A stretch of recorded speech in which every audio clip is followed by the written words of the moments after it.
The day Gu Yan returned victorious, he didn't bring back the enemy's heads, only a blind woman. At the victory banquet, in front of all the civil and military officials, he splashed a cup of hot wine at my feet. "Shen Yu," Bai Lian cried herself blind to save me. "The heavenly master said her fate is precious beyond words. She is my talisman. From today on, she is the wife, and you are the concubine. Hand over your seal as the legal wife to Leonor. You are from a merchant family. You were never worthy of me anyway."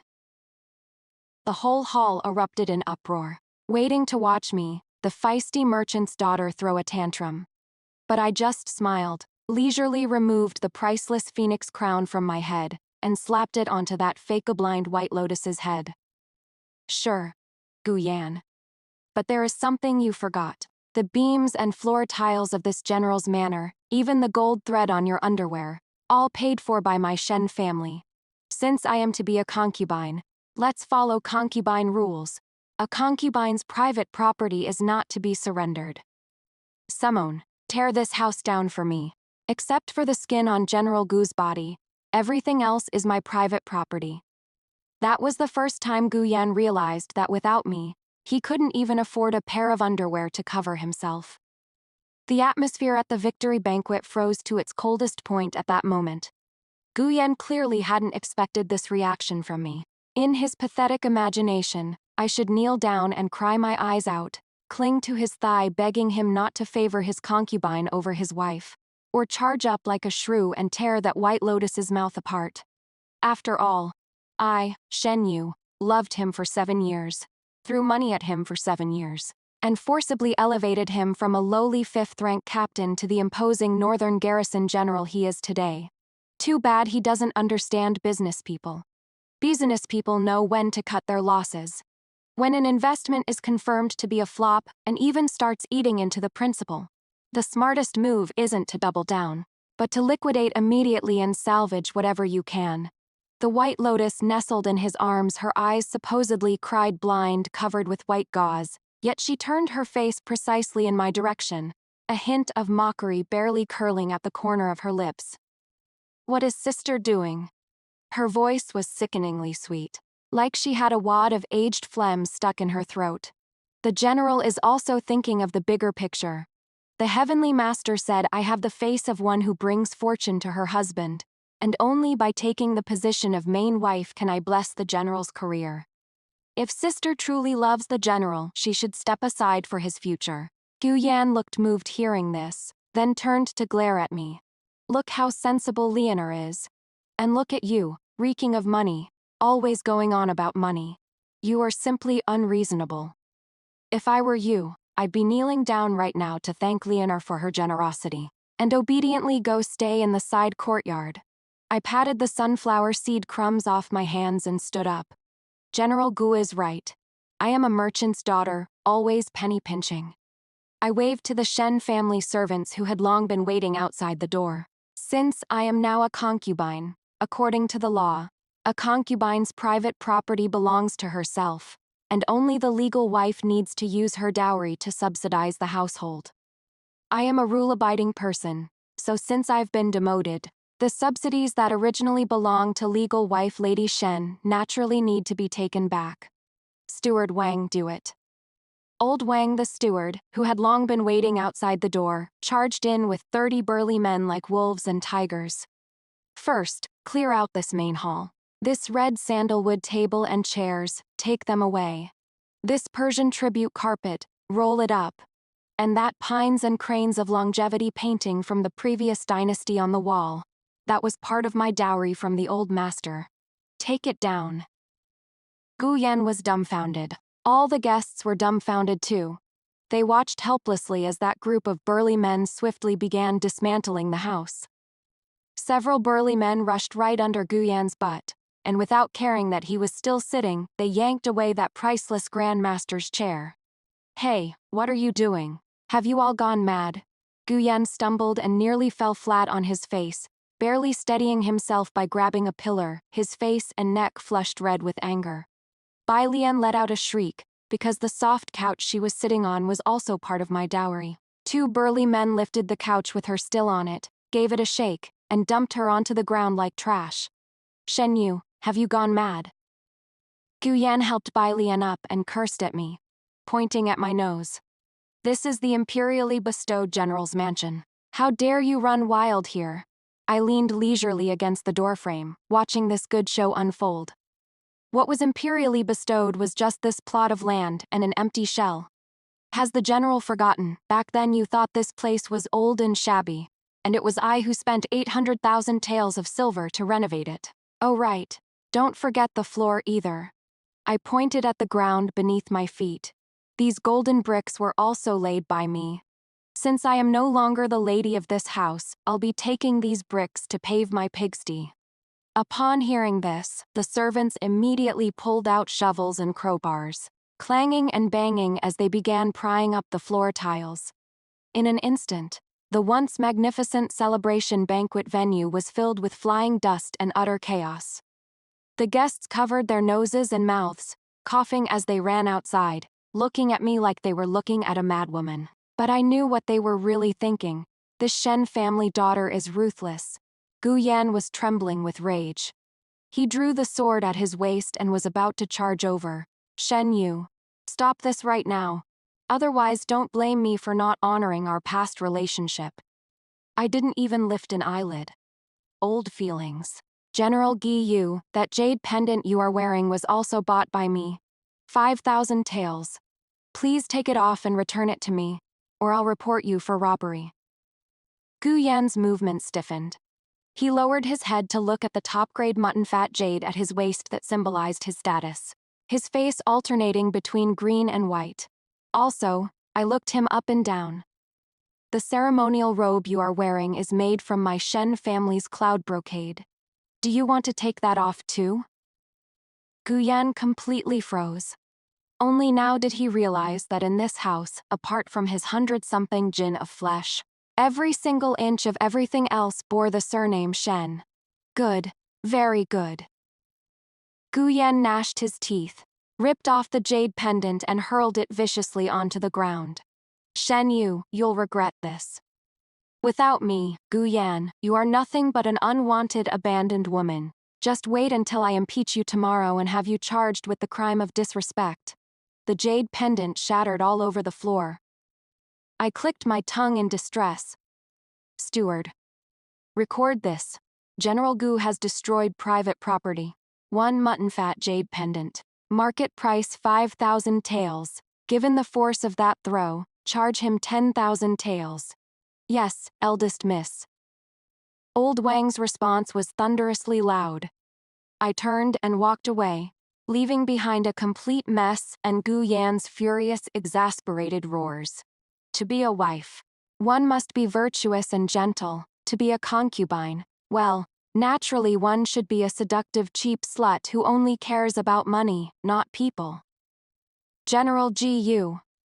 This floor was also laid by me. Would you prefer to speak while standing or while floating? Tearing down the house was only the first step, the real show was yet to come. Gu Yan is the type who is a classic case of freeloading shamelessly and still wants to smash the rice bowl. Does he really think his smooth sailing all this way is thanks to his so-called heaven-chosen destiny? What a joke. It is because I, Shen Yu, have a tough fate. I am a natural treasure bowl, with an extreme yang destiny that just happens to suppress his calamity-ridden doomed fate. These 7 years I hired countless feng shui masters to set up intricate fortune arrays around him, and use the Shen family's overflowing wealth to ward off disasters for him, just to preserve that glamorous skin of his. Now he wants to toss me, this human-shaped talisman, aside and go believe some charlatan who spouts nothing but bullshit. Fine then, I am pulling my investment. Early the next morning, I moved into a private room at the tea house across from the general's manor, ordered a pot of fine tea, and waited to watch the show. I heard Gu Yan was going to enter the palace today to see the emperor and file a complaint against me. Just past the hour of Mao, the gates of the general's manor opened. Gu Yan, wearing a somewhat wrinkled official's robe and riding that chestnut horse, charged out aggressively. Giddy up, he whipped the horse's rump. That horse was also a fine steed I had carefully selected. Usually it ate premium feed and drank spring water. Last night I specifically had someone cut off its premium feed, replaced it with moldy old hay, and conveniently added some croton seeds to its water. The horse, in pain, had barely charged out of the gate a few steps, when suddenly its stomach rumbled like thunder. Its hind legs went weak, and with a splatter it started spraying violently. PFFT, what a spectacular sight that was. Guyan was just about to strike an imposing pose when the horse stumbled, throwing him flying straight off. His whole body traced a graceful arc through the air and landed precisely in the stinking ditch by the roadside. Ah! The scream startled the sparrows from the trees. The early-rising vendors and passers-by around were all stunned, then burst into roaring laughter. Guyan crawled out of the stinking ditch in a sorry state, covered in filth, with a rotten vegetable leaf on top of his head. The worst part was, his already ill-fitting substandard official uniform, due to the violent movement plus the aged fabric, made a crisp, re-ape sound. The crotch split wide open, revealing the red underwear underneath. Ha ha ha ha. General Gu really knows how to make an auspicious start. I was laughing so hard up in the tea house that I nearly choked on my melon seeds. Guyan was so embarrassed and furious he wanted to die, covering his butt trying to run back, but then that White Lotus heard the commotion and ran out. General, don't panic. Bai Lian came stumbling over with a bowl of murky dark water in her hands. This is talisman water bestowed by the Celestial Master.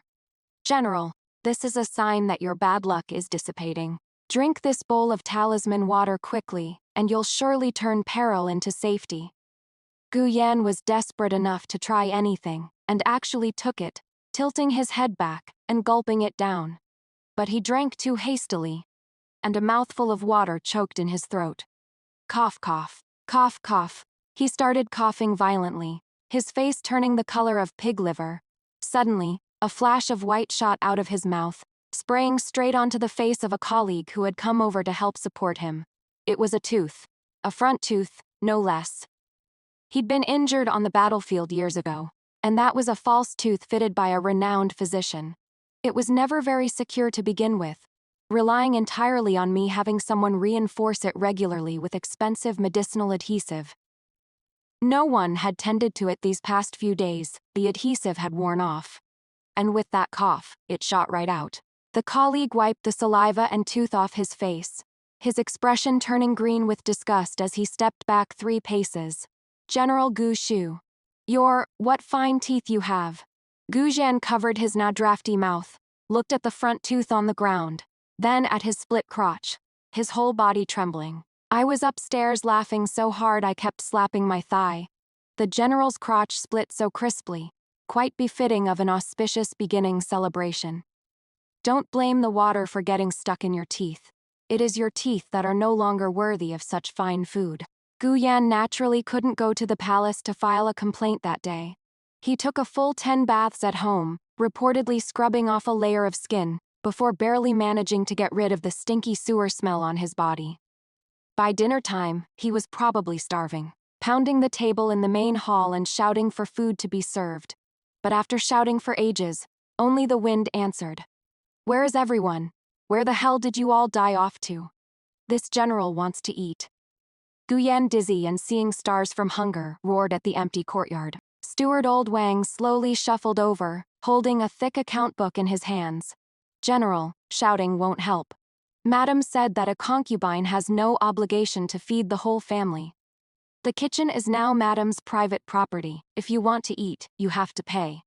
Guyan's eyes widened. What? I have to pay to eat in my own home. That is right. I walked in with Hupo, striding with a couldn't-careless swagger. General Gi, this rice was grown on my Shen family's estate. The vegetables were taken from my Shen family's shop. Even the firewood for cooking was chopped from my Shen family's hills. What gives you the right to eat for free? Guyan pointed at my nose in fury. Shen Yu, don't push it. I am your husband. Ex-husband, or rather master. I corrected him. Your current lady of the house is Miss Bai Lian, by rights. You should be asking her for food. Guyan turned his head to look at Bai Lian. Bai Lian's face was pale, but she still forced herself to keep up appearances. General, don't worry, Leonor has silver here.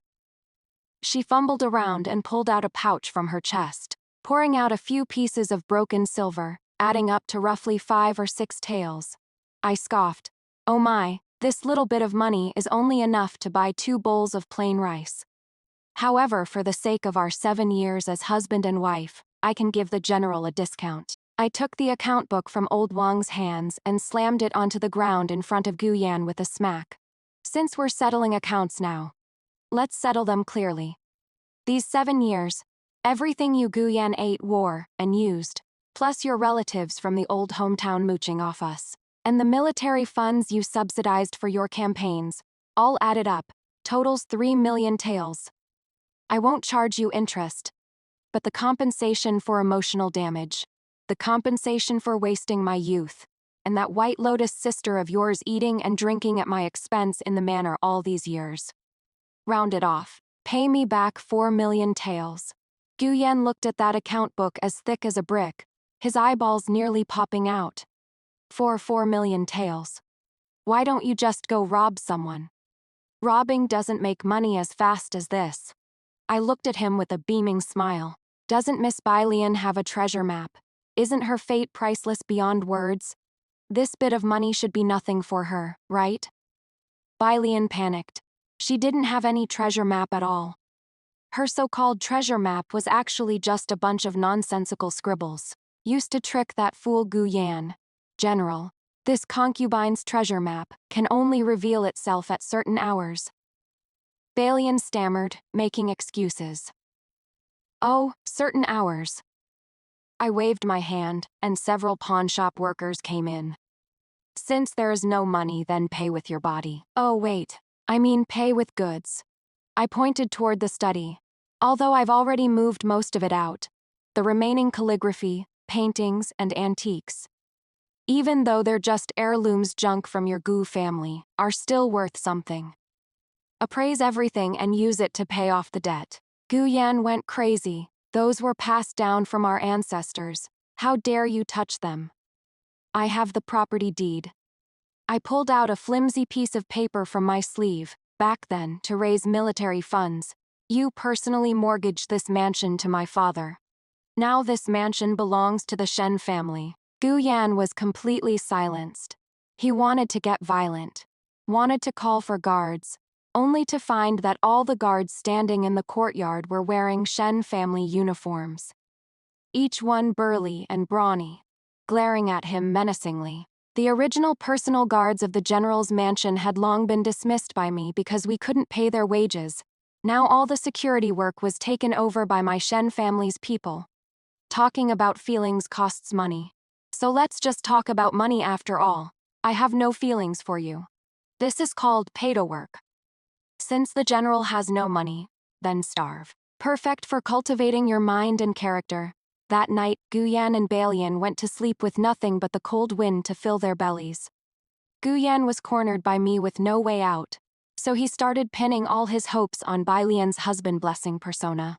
Bai Lian was also stuck riding a tiger she couldn't dismount, so she could only steel herself and keep up the mystical act.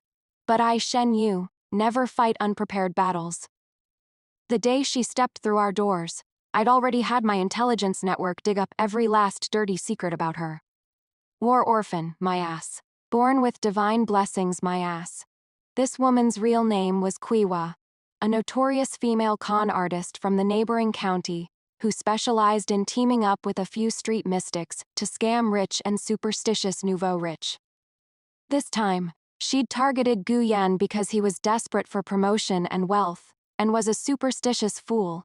That is why she'd set up such an elaborate scheme. I wasn't in a hurry to expose her. To catch a thief, you need the stolen goods. To catch an adulterer, you need both in the act. I wanted Gu Yan to see with his own eyes what kind of trash his precious divine maiden really was. 3 days later, in my capacity as a concubine, I hosted a flower viewing banquet at the manor. Ostensibly it was for flower viewing, but in reality it was to give the capital's noble ladies' circle a good show. After the invitations went out, more people showed up than I expected. Everyone wanted to see what that blind white lotus who demoted the legal wife to a concubine actually looked like. At the banquet, I deliberately gave the seat of honor to Bai Lian. Although she was nervous inside, she still dressed up in full regalia to maintain her general's wife facade. It is just that outfit.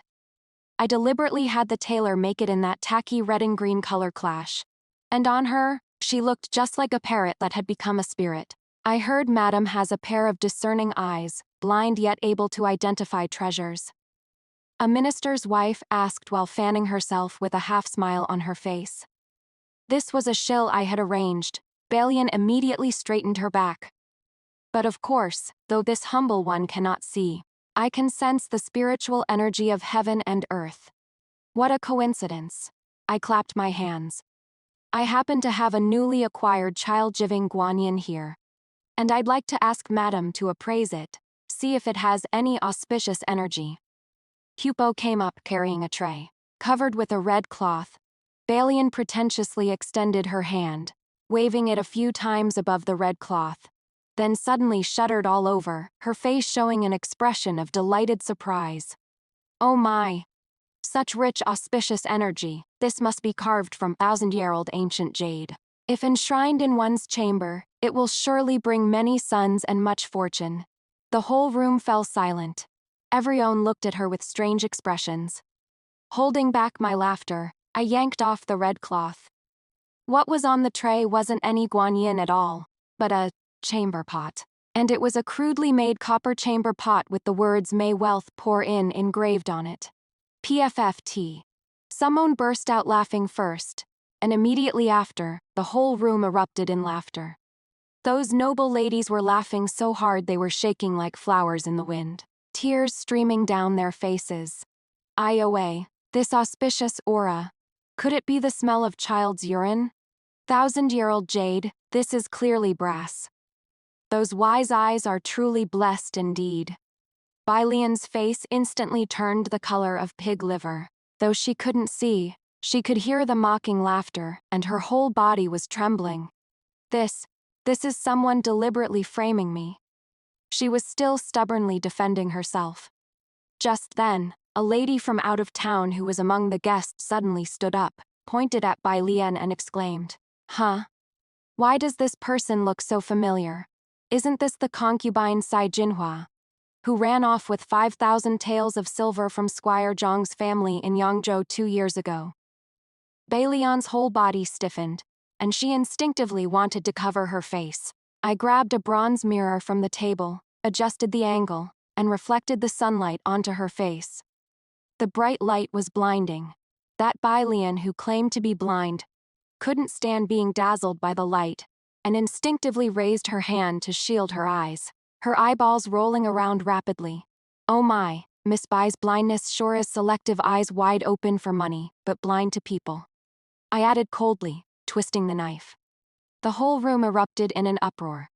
This was no blind person at all, clearly a fraud pretending to be blind. When Gu Yan rushed over after hearing the news, this was the scene he witnessed.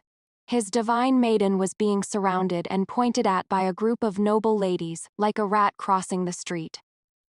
So this is the auspicious omen you spoke of. I pointed at that chamber pot. General Gu, the auspicious energy in this piss pot. Would you like to take a few whiffs while it is still hot? The flower viewing banquet became the laughingstock of the entire capital. Gu Yan's face was ground into the dirt, but he still refused to believe Bai Lian was a fraud. This is gambler's psychology. He had already invested too much in sunk costs. If he admitted to being scammed now, it would mean admitting he was a complete and utter fool. So he chose to deceive himself. But the heavens, or rather, my divestment, didn't let him off the hook, due to his repeated breaches of etiquette at court, plus this public airing of family scandals. Impeachment memorials from the censorate flew to the emperor's desk like snowflakes. The emperor had never liked him anyway, feeling his achievements overshadowed the throne, and this was the perfect excuse to strike.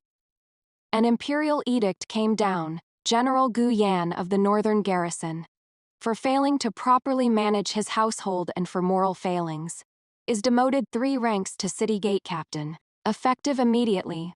From a majestic first-rank official to a security captain guarding the city gates. That drop was more thrilling than a roller coaster ride. When Gu Yan received the imperial edict, he was completely dumbstruck.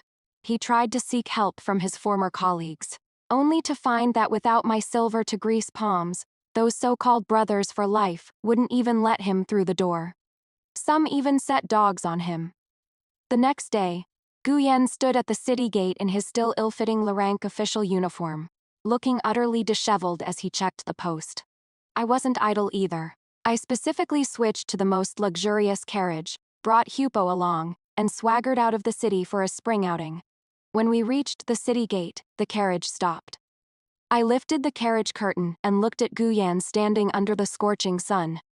He had gotten darker, thinner, and couldn't afford to fix that false tooth, so his speech was a bit airy. "Oh my, isn't this General Gu?" I pretended to be surprised and covered my mouth and nose. "Haven't seen you for a few days.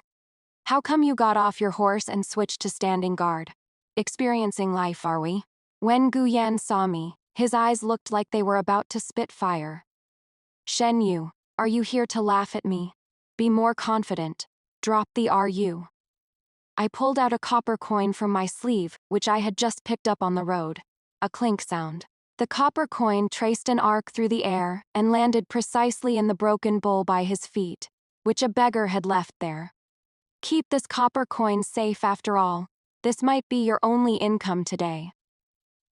Gu Yan was so angry he tried to stomp that copper coin into the ground, but he used too much force, slipped, and fell flat on his back again. The common folk around and merchants entering the city all covered their mouths and snickered. Just then, Bai Lian came running over, crying and sobbing. She wasn't pretending to be blind anymore, because pretending was useless now. General, you have to stand up for me." Bai Lian clung to Gu Yan's thigh, crying and complaining. "It is all because of that jinx Shen Yu. Ever since she was demoted to a concubine, our family hasn't had a single good day. General, hurry up and divorce her and kick her out. Then our luck will turn around." Gai Yan looked at me, his eyes flickering for a moment. He was actually wavering a bit. Not wavering about divorcing me, but wavering about whether to reinstate me to my former position. After all, he finally realized now that without me, he really couldn't even afford to eat. But I had long since had all of Bai Lian's escape routes blocked. She wanted to run. No way. She had to be bound tightly to Gu Yan, savoring the taste of being a poor couple where everything goes wrong. "Divorce me," I sneered coldly. "Lieutenant Gu, the house you are living in now is mine, the food you are eating is charged to my tab. What right do you have to divorce me? If anyone's getting out, it is you two." To salvage the situation, and also to avoid being beaten to death by Gu Yan, Bai Lian decided to go all in. She contacted the leader of that former scam ring, a charlatan who called himself the Grand State Preceptor, preparing to hold a grand exorcism ritual at the general's manor. They called it an exorcism, but it was really about pinning all the blame on me, claiming I was possessed by an evil spirit, which caused the Jiu family's downfall. That night, the general's manor was brightly lit. The Grand State Preceptor had his hair disheveled, holding a peachwood sword in his hand, jumping around in the courtyard. "Evil spirit, where do you think you are running?" He sprayed a mouthful of liquor onto the peachwood sword, and a ball of flame instantly erupted from the tip of the blade. Gu Yan watched in a daze, hope rekindling in his eyes. "Look, it is working. It is really working," Bai Lian shouted excitedly from the side. The Grand State Preceptor took out another piece of yellow paper and tossed it into the water, which instantly turned blood red. "This is the blood curse aura from Lady Shen. As long as she is eliminated, the general will surely be reinstated." I sat in the grand armchair, holding a cup of hot tea, with an old man in plain clothes standing beside me. This was a master craftsman I had specially invited from the largest fireworks workshop in the capital, doubling as a chemistry teacher. About time, right? I set down the teacup and yawned. This performance is so terrible. I am getting sleepy watching it. I nodded at the old master. The old master stepped forward, took out an identical peachwood sword, and sprinkled some powder on it. "Whoosh! Flames shot up, even higher and brighter than the Grand State Preceptors. This is called rosin powder. It ignites on contact with fire. The old master explained leisurely. Then he took out a piece of yellow paper and tossed it into a basin of alkaline water. The water instantly turned red. This is called turmeric paper. It turns red when it meets alkali. Blood curse aura. That is just to fool idiots. The Grand State Preceptor was dumbfounded. Gu Yan was also dumbfounded. And there is this. I pointed below the ritual altar. Go pry open that floor tile. Several servants rushed up and pried open the floor tiles under the altar. Hidden inside was a mechanical device, and you could even see the prop snakeskin used for the snake transformation. Divine eye. I think you are asking for a stabbing. I waved my hand. Constable Liu from the Ministry of Justice. It is your turn now. The constables from the Ministry of Justice who had been lying in ambush rushed out and pinned down the Grand State Preceptor who was trying to escape. Zhang Damazi, you are suspected in multiple fraud cases. Come with us. The Grand State Preceptor was pinned to the ground and roughed up. Scared shitless. He sold out Bai Lian right then and there. Don't arrest me. It was her. That Qiwa put me up to this. She said there was some fool of a general here who was easy to trick, and told me to put on an act and split the money. Gu Yan was struck as if by lightning. He stiffly turned his head, looking at the divine maiden he had always treasured in the palm of his hand. Qiwa, fool of a general. Bai Lian's face turned ashen as she plopped down on the ground. I was about to have someone take her away, but her eyes darted around, and she suddenly flopped onto the ground pretending to faint. Oh no, I can't go on. Stop sleeping. I signaled to Hupo. Hupo carried over a bucket of ice-cold water just drawn from the well and splashed it on her without mercy. Splash, chilled to the bone, spirits take flight. Bai Lian screamed and jumped up, her makeup all smeared, looking like a drowned rat. If you poured out all the water in her brain, it'd be enough to put out the fire on this altar. I looked at Gu Yan's deathly pale face, and felt nothing but irony. With the scam exposed, Gu Yan completely broke down. He not only lost his official position and his wealth, but even his only spiritual pillar, that fake destiny, had shattered to pieces. He started drinking heavily, dead drunk all day long, and I decided to deliver the final blow. The most humiliating blow of all. I posted a notice at the entrance of the capital's largest auction house. The GU family is buried in debt, unable to repay. Now auctioning the position of Gu Yan's legal wife. Starting bid, 1 copper coin, highest bidder wins, and all proceeds will be used to pay off Gu Yan's debts. The moment this notice went up, the whole capital exploded, auctioning off a husband, and a former general of the northern garrison at that. This was unheard of throughout the ages. On the day of the auction, the entrance of the auction house was packed with a sea of people. Gu Yan was hauled onto the stage, trussed up like a pig. His mouth was stuffed with a rag, his eyes bloodshot, glaring fixedly at me sitting in the second-floor private box. If looks could kill, I'd already have been sliced to pieces by now. But I didn't care. I held a handful of melon seeds, watching the scene below with a smile. Ladies and gentlemen, don't miss this once-in-a-lifetime opportunity. The auctioneer banged his gong. This is the former general of the northern garrison. He may be down on his luck now, but that physique is still there. Buy him home as a guardian beast for your house, an excellent choice. Starting bid, 1 copper coin. The crowd below burst into laughter. 5 wen. I am buying him to guard my slaughterhouse. A butcher with a fierce face shouted, 10 wen. I'll buy him to wash my daughter's feet. A nouveau-riche woman raised her hand. 50 wen. I want to taste what the general's wife is like. There was even a brothel madam joining in on the fun. Gu Yan trembled with rage on the stage. It was utter humiliation. Worse than being killed. Bai Lian hid in the crowd, head lowered, not daring to make a sound. She was now penniless, and her reputation was ruined. She couldn't run even if she wanted to, so she could only stick with Gu Yan to get by. To maintain her deeply devoted and loyal persona, and avoid being beaten to death by the angry crowd, she had no choice but to grit her teeth and bid. I bid 1 tael of silver. She took out the last bit of her private savings. The whole place fell silent for a moment, then erupted into even louder mockery. Oh my, isn't that the con artist Quiwa? 1 tael of silver to buy back the general, this general sure is cheap. Seeing the timing was right, I waved my hand. The auctioneer immediately shouted, 1 tael of silver, going once. 1 tael of silver going twice. Any higher bids? If not, the general will go unsold. Unsold. The madam wasn't happy. I bid 2 taels. Bai Lian panicked. She had no more money, in the end. This farce concluded with the madam winning with a bid of 2 taels of silver. But of course I wouldn't actually sell Guyan to the madam. That would be against the law.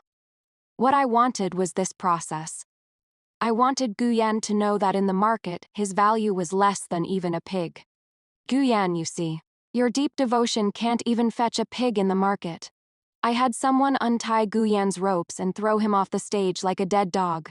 This auction failed because I am not selling anymore. I'll keep you to slowly pay off the debt. After going through the auction ordeal, Guyan completely lost it. He vented all his rage on Bai Lian. If it weren't for this woman, how would he have fallen to such a state? If she hadn't tricked him with that destiny nonsense, how would he have offended me, the rich tycoon? And Bai Lian had had enough too. Following Guyan not only meant going hungry, but also getting beaten every day and being cursed by the whole city. The two hid in that still undemolished side courtyard of the general's manor. It had been leaking rain for ages due to no money for repairs, and their final internal conflict erupted. That day there was a torrential downpour. The two started fighting over a moldy steamed bun. You bitch. You jinx. It is all your fault. Guyan slapped Bai Lian across the face, knocking her wig right off. It turned out Bai Lian had gone bald long ago from prolonged anxiety plus wearing the wig. This revealed her shiny bare scalp, which combined with that deathly pale face, made her look just like a female ghost. Ah, my hair! Bai Lian screamed and stopped pretending to be weak, lunging directly at Guyan to scratch his face. You useless trash, good for nothing. If you were capable, would I need to suffer like this with you? A general. I think you are just a eunuch. The two rolled in the muddy water, biting and tearing at each other, exposing each other's shameful secrets. When you were a streetwalker in Yangzhou, you fucked so many clients your legs went weak. What are you pretending to be pure for? You embezzled military pay and peeped at widows bathing. You think I don't know? Those obscene curses, amplified by the sound of rain, carried outside the door. I sat in the carriage, listening to the commotion inside, and had someone send in a plate of melon seeds and 2 unsharpened knives. Fight. Beat each other to death. Whoever wins gets a steamed bun. The two of them saw the knives thrown in, and their eyes turned green with greed. Although unsharpened, they were still iron weapons. And so, the brawl escalated into an armed fight. So this is the so-called one life, one love, one pair. I'd say it is one life, one love, one pair of enemies. In the end, both were beaten to exhaustion, sprawled in the muddy water like 2 dead fish. It was time for this farce to end. I didn't want to play with them anymore. The next day the rain stopped. I brought the land deed and government bailiffs to the side courtyard entrance. Guyan, Bai Lian, come out. Guyan's face was bruised and swollen. Bai Lian was sporting a bald head. The two of them came out supporting each other. Their eyes filled with fear as they looked at me. Shen Yu, what are you trying to do now? Reclaiming the property. I shook the deed in my hand. This residence belongs to me now. You have half an hour to get the hell out. Guyan broke down. This is my home. I've lived here for 10 years. That was before, I said coldly, when you mortgaged this place to my father. Why didn't you think about it being your home? Now the deadline's passed. You haven't paid back the money, so this residence naturally belongs to me. Men, clear them out. The bailiffs rushed in and threw the two of them, along with that pile of shabby belongings, out onto the street like garbage. Get further away, don't dirty the ground in front of my house, it is bad feng shui. Gu Yan lay sprawled on the wet street, staring at that tightly shut gate once a symbol of his glory, now completely closed to him. It started raining again. The two huddled under the stone lion, shivering. You used to leave me alone in an empty room. Now I am letting you use the sky as your roof and the earth as your bed. Romantic enough. Gu Yan tried knocking on the neighbor's door for help. But as soon as the neighbor heard it was him, they splashed a basin of foot-washing water right at him. Bad luck, get lost. Bai Lian tried to seduce a fat wealthy man passing by, but got kicked flying by the fierce woman at his side. Where did this bald crazy hag come from? How dare you seduce my husband? 3 years later, the Shen family's business had spread across the entire country, and I had become an imperial merchant, the undisputed richest person in the nation. To commend my achievements, His Majesty specially bestowed upon me a golden plaque inscribed, "The greatest merchant under heaven." After inspecting the newly opened shops, I sat in a spacious and luxurious carriage on my way back to the mansion. On both sides of the street, the common people lined up to welcome me, flowers and applause surging like a tide. Just then, the procession suddenly stopped. "What is going on?" I asked. "An old beggar is blocking the carriage," the guard reported from outside. "He seems to be blind and has a crippled leg too." I lifted a corner of the carriage curtain. There in the middle of the muddy road lay an old beggar dressed in rags, reeking of foul stench. He was truly blind, blinded by a vicious dog during one of his begging rounds. His leg was also broken. Hearing my voice, he suddenly raised his head excitedly. Though he couldn't see, he shouted accurately in my direction. Is that you? It is me, Gu Yan. I am your husband. I know you still have me in your heart. Will you take me home? I was wrong. I was truly wrong." He desperately kowtowed, his forehead slamming against the stone slabs, blood streaming down. The people around whispered among themselves. The guards drew their swords, about to drive him away. I raised my hand slightly, stopping the guards. Gu Yan heard the commotion and thought I was going to accept him. His face showed an expression of wild joy, that filthy face smeared with blood and muddy water, looking both hideous and pitiful. I quietly looked at him, like looking at a stone by the roadside, a weed. There was no hatred in my heart, not even a ripple. "This guy looks pretty pitiful." I spoke indifferently, casually grabbing a leftover mantou from the plate beside me and tossed it down. The mantou rolled into the muddy water, stopping right beside Gu Yan's hand. "Give him a mantou to eat." With that, I lowered the carriage curtain. "Let's go. Don't delay me from collecting debts." The smile on Gu Yan's face froze. He blankly fumbled for that mud-covered mantou. It was the only food he had eaten in the past few days. The wheels rolled forward, leaving him and his cries far behind. I thought, this is the greatest revenge against him. Who is Gu Yan? Can't remember. The Shen family's ledger never records bad debts. In this world, only money and power held in your hands will never betray you.